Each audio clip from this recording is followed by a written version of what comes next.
I'm moving. And before I take down all of my gear, I want to give you guys a really short apartment home studio tour. On top of that, I want you all to use this as a guide for what you really need to run a studio out of your apartment. Because I'm moving into a new space and rebuilding my studio, this video is also going to be a two-parter. So if there's a bunch of information that seems missing here, it's because I'm going to put it in that video. And if you want to see that, then I highly suggest clicking the subscribe button. Let's get right into it.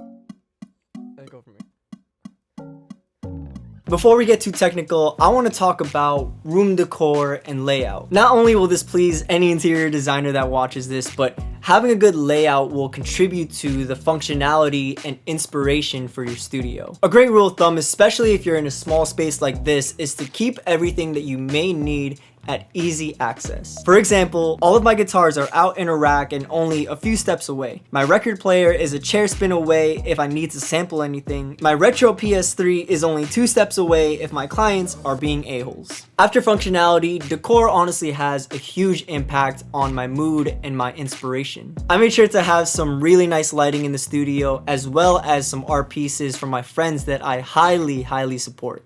Okay, now that that's out of the way, it's time to get into studio stuff. The first thing you'll see when you walk into my studio, alongside all the really great art pieces, are these really beautiful handmade acoustic panels. Hold on one second.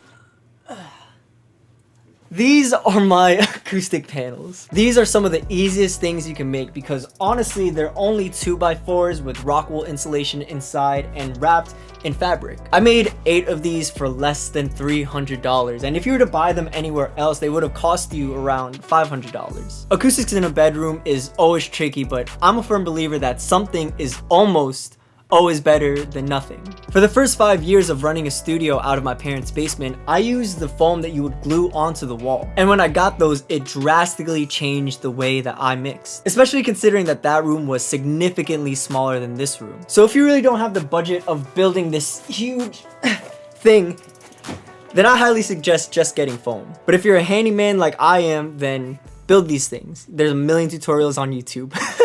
Moving on with the studio stuff, let's move over to the rack. Like I said in the beginning of this video, I don't want to go into too much detail with what's in here. But the important piece that you need to know about this rack is that it holds an 18i20 Focusrite interface. This interface and its family members are something that you probably have in your studio right now. The only reason why I had the 18i20 is because I used to produce bands and I would need all the inputs to do drums. I honestly decided to keep it because it allows me to do outboard mixing, which is why I have this patch bay and a bunch of other processors. The rack that everything is sitting in is called an Omni mount, and I honestly got it because my father is an architect and has a division of AV techs. Thanks, Dad.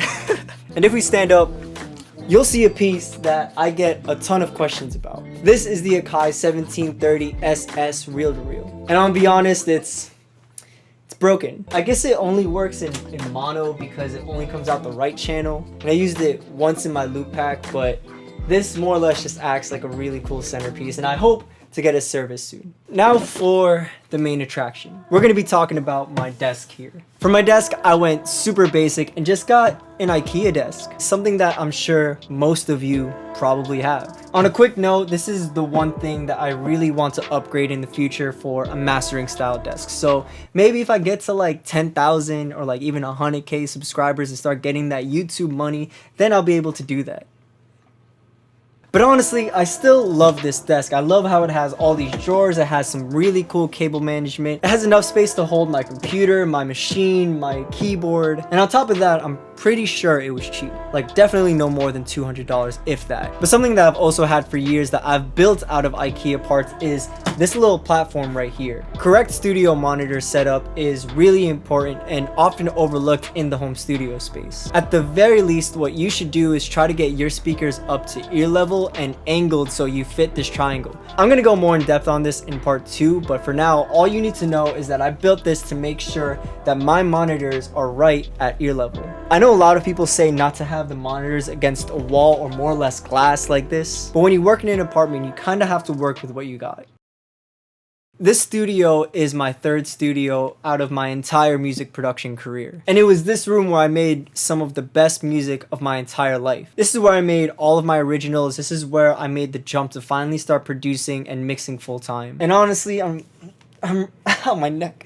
And honestly, I'm really gonna miss it. And if there's anything that you should take away from this video, it's that no matter how small your space is, or no matter how big your space is even, you are still more than capable to make music. Like I said earlier in this video, my very first studio was significantly smaller than this, and I made a ton of records out of that. On top of that, I made them on this 2-channel interface. And I know it's corny to say, you don't need crazy gear, but it's really true. All of this stuff you definitely do not need. So wherever you are, whether it be your bedroom or your apartment or your parents' basement, go make some music. And if you need help setting it up, then be sure to subscribe, because that's gonna be in part 2.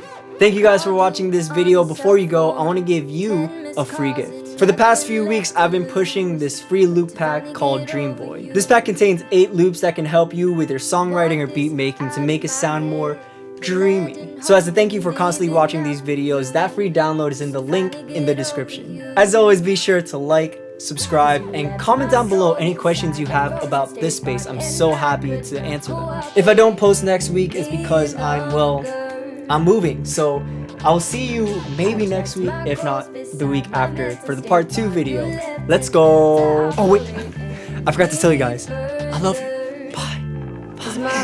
Bye.